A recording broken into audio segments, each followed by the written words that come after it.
ಹೀಗೆ ಕೆಪಿಸಿಸಿ ಅಧ್ಯಕ್ಷರ ಬದಲಾವಣೆ ಅನ್ನುವಂತ ವಿಚಾರ ಹಾಗೆ ಬಹಳಷ್ಟು ಬೇರೆ ಬೇರೆ ರೀತಿಯಂತ ಪುಕಾರುಗಳು ಇದೆಲ್ಲ ದೊಡ್ಡ ಮಟ್ಟದಲ್ಲೇ ಕೇಳಿ ಬರ್ತಾ ಇರುವಂತ ಸಂದರ್ಭದಲ್ಲೇ ಡಿಕೆ ಶಿವಕುಮಾರ್ ಅವರು ಒಂದು ಟ್ವೀಟ್ ಮಾಡಿದ್ದಾರೆ.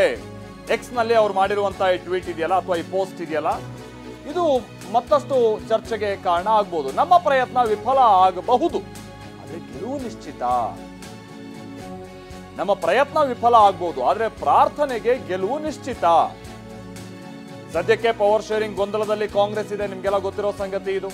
ಅಧ್ಯಕ್ಷರ ಬದಲಾವಣೆಯ ಬಗ್ಗೆ ಖರ್ಗೆ ಅವರು ಕೂಡ ಒಂದು ರೀತಿ ಸುಳಿವು ಕೊಟ್ಟಿರುವ ರೀತಿಯಾಗಿ ಮಾತನಾಡಿದ್ದಾರೆ.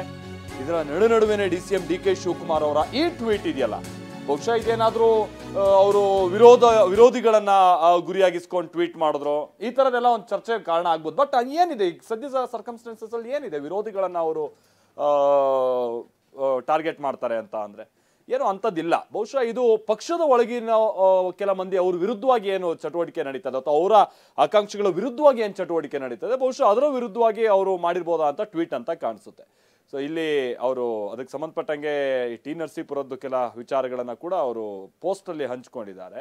ಆಮೇಲೆ ಅಲ್ಲಿ ಪೂಜೆ ಪುನಸ್ಕಾರ ಈ ರೀತಿಯಾದಂಥದ್ದನ್ನು ಕೂಡ ಹೇಳಿದ್ದಾರೆ. ಏನು ಪ್ರಯತ್ನ ವಿಫಲ ಆಗ್ಬೋದು ಆದ್ರೆ ಪ್ರಾರ್ಥನೆಗೆ ಗೆಲುವು ನಿಶ್ಚಿತ. ಟಿ ನರಸೀಪುರದ ತ್ರಿವೇಣಿ ಸಂಗಮದಲ್ಲಿ ನಡೀತಾ ಇರುವ ಕುಂಭಮೇಳದಲ್ಲಿ ಭಾಗಿಯಾಗಿ ಗಂಗಾ ಆರತಿಯನ್ನ ನೆರವೇರಿಸಿದೆ. ಇದೊಂದು ಅವ್ರು ಬೇಸ್ ಆಗಿ ಇಟ್ಕೊಂಡು ಮಾಡಿರುವಂತ ಟ್ವೀಟ್ ಇದು. ಅಲ್ಲಿ ಅದಕ್ಕೆ ಸಂಬಂಧಪಟ್ಟಂಗೆ ಒಂದು ಫೋಟೋವನ್ನು ಕೂಡ ಹಾಕಿದ್ದಾರೆ. ಮೊನ್ನೆ ಅಷ್ಟೇ ಅವರು ಎಲ್ಲಿ ಉತ್ತರ ಪ್ರದೇಶದ ಪ್ರಯಾಗ್ರಾಜ್ಗೂ ಕೂಡ ಹೋಗಿದ್ರು, ಅಲ್ಲೂ ಕೂಡ ಪೂಜೆ ಪುನಸ್ಕಾರ ಸಲ್ಲಿಸಿದ್ದಾರೆ. ಈಗ ಟಿ ನರಸೀಪುರದ ತ್ರಿವೇಣಿ ಸಂಗಮದಲ್ಲಿ ನಡೀತಾ ಇರುವ ಕುಂಭಮೇಳದಲ್ಲಿ ಭಾಗಿಯಾಗಿ ಗಂಗಾರತಿಯನ್ನು ನೆರವೇರಿಸಿ ಭಗವಂತನಲ್ಲಿ ಪ್ರಾರ್ಥಿಸಿದೆ. ಪುಣ್ಯ ಸ್ನಾನ ಮಾಡಿ ಭಕ್ತಿ ಭಾವದಲ್ಲಿ ಮಿಂದು ಭಾವಪರವಶನಾದೆ.